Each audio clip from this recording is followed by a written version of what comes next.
Right now, in every room you walk into, a judgment is being made about where you rank. Nobody announces it, nobody votes, but within 60 seconds of your arrival, everyone in that room has already decided how much weight your words carry. These 5 rules are never written down, never taught in school, and never openly discussed, because the people who know them benefit from you not knowing them. Watch every second of this. The rule you miss is the one costing you the most. Rule 1. Your entrance sets your permanent default. The mechanism. The first 60 seconds of your presence in any new environment or recurring social group creates a default perception that requires significant sustained effort to change. The brain creates social judgments rapidly and defends them aggressively. It is far more efficient to establish the correct impression on entry than to correct a wrong one later. The unspoken standard. High-status entry is slow, unhurried, and spatially generous. Low-status entry is fast, apologetic, and spatially contracted. The person who moves through a doorway as if they have arrived at the right time, regardless of whether they are early or late, immediately signals that the environment conforms to them, not the reverse. The move. 1. Before entering any significant environment, a meeting, a social event, a confrontation, pause for 2 seconds outside the door. 2. Enter at 80% of your natural pace. Take up your full physical space immediately. 3. Do not speak first. Let others establish contact with you. Rule 2. Opinion scarcity drives opinion value. The mechanism. The person who offers an opinion on everything has an opinion that is worth nothing. The person who speaks rarely, specifically, and with evident conviction carries disproportionate weight in any room, because scarcity drives perceived value in social currency exactly as it does in economic currency. The unspoken standard. High-status individuals in any group are rarely the most vocal. They are the ones whose silence is noticed, and whose words, when they come, land differently because the room has been waiting for them. The move. 1. In any group setting, set a personal rule.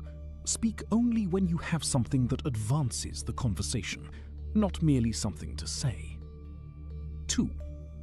Let 2 to 3 exchanges pass before contributing. Observe rather than perform. 3. When you speak, use half the words you would naturally use. Then stop completely. Rule 3. Neediness is the universal status killer. The mechanism. Across every social, professional, and romantic context, the single most consistent status-destroying signal is demonstrated need for approval from others, from outcomes, from reactions. Neediness signals that your internal stability depends on external inputs, which immediately transfers power to whoever controls those inputs. The unspoken standard. The highest status person in any room is the one whose mood, confidence, and demeanor appear to be generated internally rather than borrowed from the reactions of others.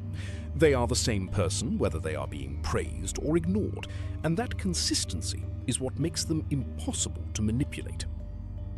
The move. 1. Identify your most consistent approval-seeking behavior.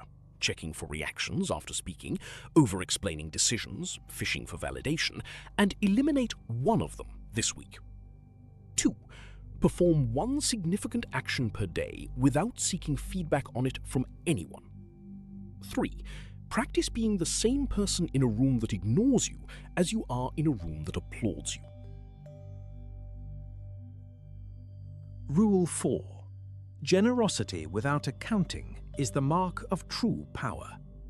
The mechanism. Low-status individuals track what they give and what they receive, because scarcity requires accounting. High-status individuals give resources, attention, and help without visible tracking, because abundance does not require a ledger. The person who never references what they have done for others operates from a position that signals they have enough to give without needing the return.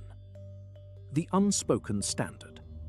The moment you reference a favor, cite your contribution, or invoke past generosity to secure a present outcome, you have revealed that your giving was transactional. Transactional generosity is low-status generosity. True power gives and forgets. The move. 1.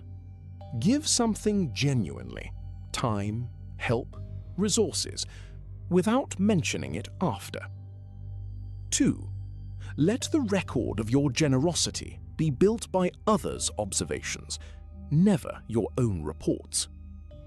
3. If someone fails to reciprocate, withdraw quietly, never by invoking what you gave. Rule 5. Calmness under disrespect is the final status test. The mechanism. Every social environment, consciously or not, eventually tests how you respond to disrespect, because the response to disrespect is the clearest available signal of where you actually stand in your own hierarchy. Visible hurt signals that the disrespect landed. Visible anger signals that it mattered enough to destabilize you. Calm, measured indifference signals that you operate from a level where the disrespect simply does not reach. The unspoken standard. The most consistent mark of genuine high status across cultures, environments, and contexts is the ability to receive disrespect, even public disrespect, and respond from a position of complete internal stability. Not because you do not notice, because you have decided it is not worth your state. The move. 1. The next time disrespect lands in any form, let one full beat pass before any response. 2. Respond to the content only, never to the emotional charge of how it was delivered. 3. Exit the interaction with the same energy you entered it.